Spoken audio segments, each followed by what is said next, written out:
இப்ப பீகார்ல வந்து சர்திட்டத்தை கொண்டு வந்து ஒரு 65,00,000 போலி வாக்காளர்கள, இல்ல இறந்து போனவர்கள, இல்ல 2 இடத்திலும் இருக்கக்கூடியவங்களன்னு சொல்லி தேர்தல் ஆணையம் நீக்கிருச்சு.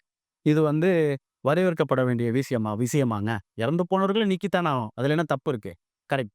ஒருத்தருக்கு 2 இடத்துல வாக்கு இருந்தா அவரையும் நீக்கித்தானே ஆகணும். அதுல ஏதாவது தப்பு இருக்கா? அதுவும் இல்ல. அதுவும் சரி. சரி. அப்ப நீக்கியாச்சு அப்படின்ற அடிப்படையில, அ தேர்தல் ஆணையம் வந்து இந்த விஷயம் நீதிமன்றத்துக்கு போகும்போது சொல்றாங்க. ஆனா நீதிமன்றத்துல வந்து பார்த்தீங்கன்னா, அதிர்ச்சியூட்டும் வகையாக இறந்து போனதுல ஒரு 15 பேர கூட்டிட்டு வந்துர்றாங்க. அத வந்து ராகுல் காந்தி அவர்கள் வந்து ட்வீட் பண்ணியிருக்காரு. அ "டீ வித் டெத்" அப்படின்னு சொல்லி ஒரு ட்வீட் பண்ணியிருக்காரு. இப்ப ஒரு மனிதன் அட்ரஸ் மாறிட்டாரு, அதனால உங்க ஓட்ட எடுத்துட்டோம். இல்ல அவரு வந்து அவர் குடுத்த அட்ரஸ் வெரிஃபிகேஷன் சரியில்லங்க அப்படின்றதெல்லாம் ஒத்துக்கிறேன்.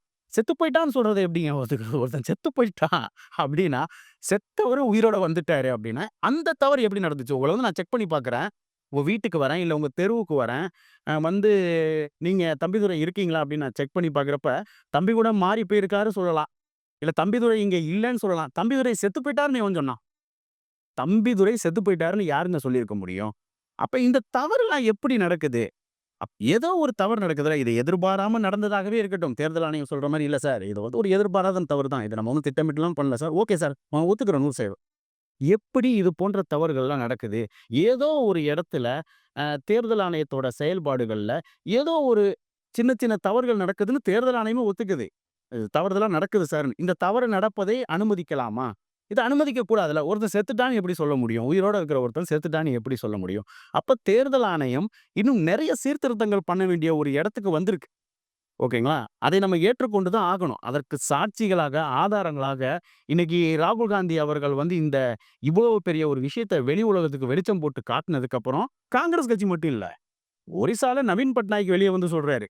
பீகார்ல தேஜஸ்வி யாதவ் சொல்றாங்க. மம்தா பானர்ஜி இந்த பக்கம் வெளிய வந்து சொல்றாங்க. தலைவர் தமிழக முதல்வர் மு.க. ஸ்டாலின் அவர்கள் இந்த பக்கம் வந்து வெளிய வந்து சொல்றாரு. எல்லா மாநிலத்திலயும் எல்லா முதல்வர்களும் வந்து வெளிய வந்து தகவல்கள வெளியிட்டுட்டு இருக்காங்க. அப்ப பல தரப்புல பலவிதமான குற்றச்சாட்டுகள்னு சொல்றத விட, இந்த மாரி குறைபாடுகள்லாம் இருக்குதுங்கன்னு சொல்லி மக்கள் சொல்ல தானே செய்றாங்க. அப்ப அதையெல்லாம் ஏற்றுக்கொண்டு, அதை சரி செய்வதற்கான ஒரு தீர்வை நோக்கி தானே நகர்வது தானே ஒரு நல்ல ஜனநாயகமா இருக்க முடியும்.